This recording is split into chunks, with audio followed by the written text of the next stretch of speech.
তাই চলো এই বোঝা মাথায় নিয়ে এসেছে মুহাম্মদ চলি তারি ভয়। নবীজি জিজ্ঞেস করছেন, ও মা, এই বোঝা নিয়ে কোথায় চলে যাচ্ছেন মা? বুড়িটা বলছে, কোথায় চলে যাচ্ছে বলবো বাবা? তা নবীজি বলছেন, মা বলো।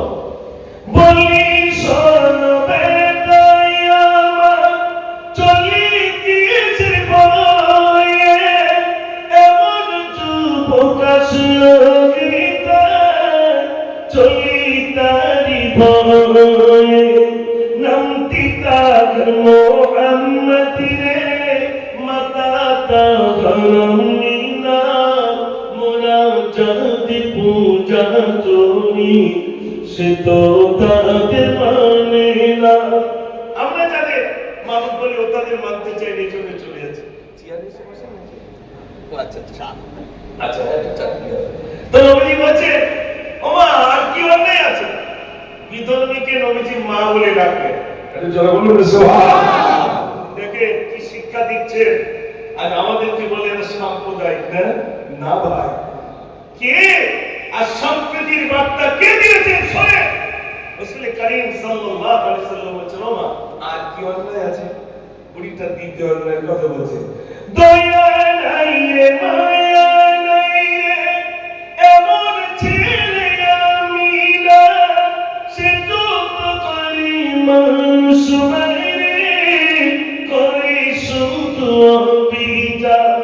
তাই বলি আর থাকবো না রে এমন গায়ের মাঝে গাটি খানা দাও না আমার চলি নিজ কাজে।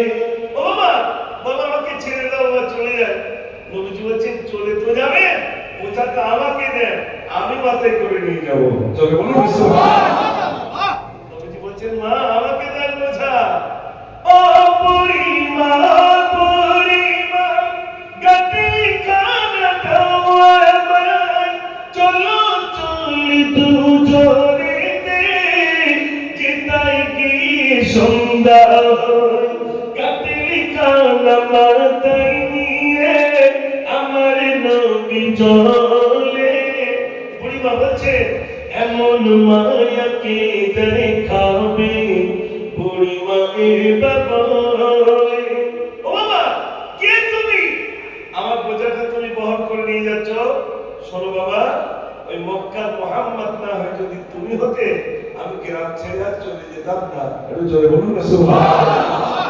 বুড়িটা জানে না যে এই সে মুহাম্মদ সাল্লাল্লাহু আলাইহি ওয়াসাল্লাম। এতক্ষণ যা ধরে বলছে, শোনো বাবা, কি সুন্দর করে বলছে, যদি তুমি না হয় ও হতো, ও না হয় যদি তুমি হতে ভালো হতো। তোমার যা আখলাক আমি সেখানে লিখলাম, মুহাম্মদ তোরাই আসিয়া বাবা তুমি যদি আসিতে গ্রাম ছিলাম আসিতাম থাকতাম আমি খুশিতে। এমন মায়া তোমার বাবা, তোমার নাম কি বলো? নবীজি বলছে, ও বুড়িমা বলবো আমি কোথায় যাবে চলো। বাবা কোথায় যাবে চলুন মা, নিশ্চয়ই বলবো। রাসূলের মাথায় বোঝা আর বুড়িটা যাচ্ছে পিছনে পিছনে, নবীজি আগে যাচ্ছে। শুধু বুড়িটা বলছে, বাবা নামটা একটু বলো বাবা। নবীজি বলছে, না মা আমি বলবো, চলুন না মা চলুন। গন্তব্যস্থানে এসে গেলে বোঝাটা রাখলে নবীজি চলে যাচ্ছে। বুড়িটা পিছন দিক দিয়ে বলছে, ও বাবা সে নামটা তো তুমি বললে না বাবা, নামটা বলে যাও। বুড়িমা বলে, বাবা ছেলে এবার তুমি চলো যাওয়ার আগে নামটি তুমি আমার সাথে বলো।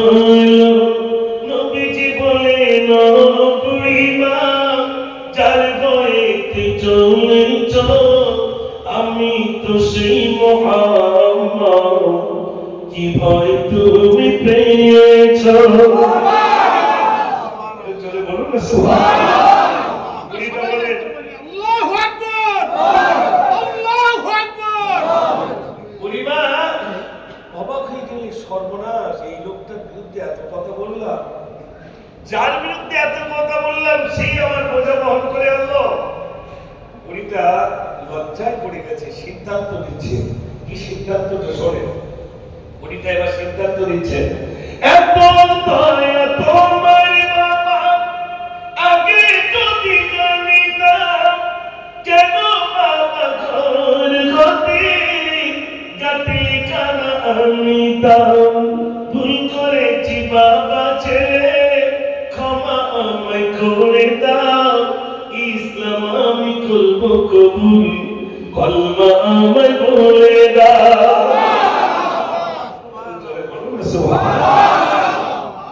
বলতে হবে না, আমার নবীজির আখলাক দেখে, চরিত্র দেখে সঙ্গে সঙ্গে ইসলামের কলমা পড়ে মুসলমান হয়ে গেলেন। আমার বাড়িতে একটা বই আছে, বইটার নাম জাগো হিন্দু জাগো। লেখকের নাম শ্রী শ্রী চৈতন্য মহাপ্রভু। শ্রী শ্রী মানে ডবল শ্রী, মানে পণ্ডিত মানুষ না হলে ডবল শ্রী হয়। এমনি একটা শ্রী ব্যাপার আলাদা, এটা হলো শ্রী শ্রী মহাপ্রভু। যাই হোক, এই বইটার লেখক আমার গায়ের হিন্দু ভাইরা আমাকে দিচ্ছে যে দাদা তুমি তো বিভিন্ন জায়গায় এসব বক্তব্য রাখো, এই বইটা একটু পড়ো। বইটা পড়ে দেখছি সর্বনাশ। চৈতন্য মহাপ্রভুকে জিজ্ঞাসা করা হচ্ছে ভারতের মুসলমানরা সব কোন রাষ্ট্র থেকে এসেছে। তিনি বলছেন এরা সব ভারতবর্ষের মুসলমান। এত কি করে হলো? 3 মাসের মতো যেখানে যায় শুধু মুসলমান। আর বলেন, মুসলিমরা যখন কোন পুকুরে স্নান করত, আর ওই পুকুরের পাড় দিয়ে যদি কোনো হিন্দু ভাই হেঁটে যেতে, মুসলিমরা গায়ে জল ছিটিয়ে দিত, তখন আমরা বলতাম চাঁদ গেছে, বেজাত হয়ে গেছে, বাধ্য ইসলাম ধর্মে দীক্ষা নিয়েছে।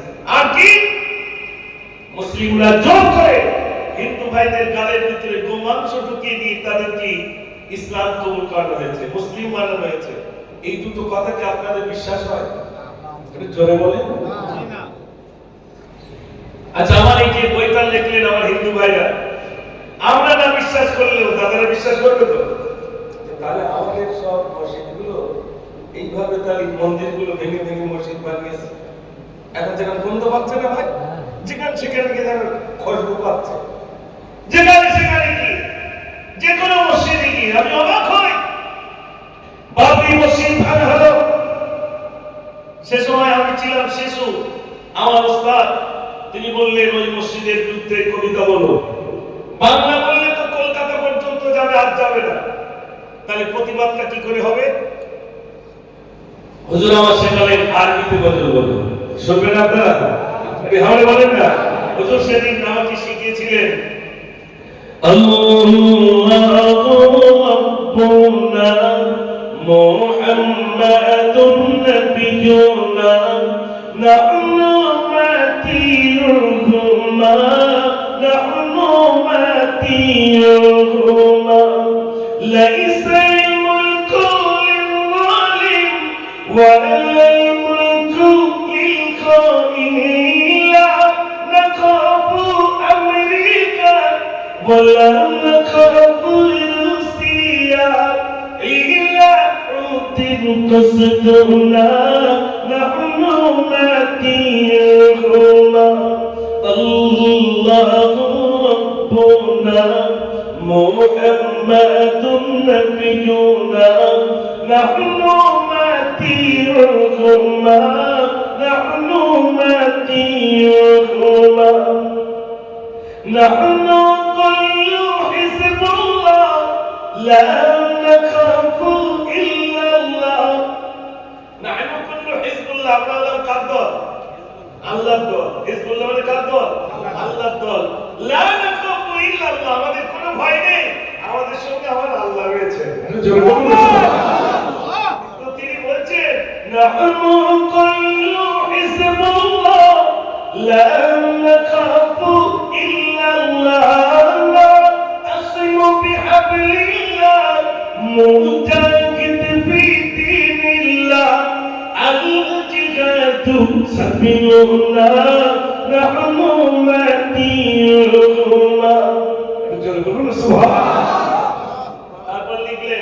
الله إلهنا والكعبة بيتنا মসজিদ বাবরি হাক্কুনা নাহমাতিহুমা। হাক্কুনা বলতে বড় হক সত্য, ওটা বাবরি মসজিদ ছিল, আছে, থাকবে। তাই বলেছেন, লেখক লিখেছেন, আল্লাহু ইলাহুনা ওয়াল কাবাতু বাইতুনা মসজিদ বাবরি হাক্কুনা নাহমাতিহুমা লা ইলাহা ইল্লাল্লাহ মুহাম্মাদ রাসূলুল্লাহ নাহমাতিহুমা নাহমাতিহুমা। নারে তাকবীর! আল্লাহু আকবার! ভাইরা, আমি বলছিলাম ইদানিং যখন রাম মন্দির উদ্বোধন হয়, যিনি সর্বপ্রথম বাবরি মসজিদে কুলুন মেরেছিলেন, তিনি লাইভ এসে বলছেন, আমি সেই ব্যক্তি, আমি ইসলাম কবুল করেছি, আমার থেকে তার দাড়ি বড় হয়ে গেছে। তিনি বলছেন, আমি ওই পাপ প্রায়শ্চিত্ত মোচনের জন্য বাবরি মসজিদে কুলুন মেরেছিলাম, তার প্রায়শ্চিত্ত মোচনের জন্য আমি 200 মসজিদ বানাবো। এ পর্যন্ত 100 অধিক তার মসজিদ বানানো হয়ে গেছে। ভেঙেছে কটা, হচ্ছে কটা, জোরে বলে তো লাভ না লস?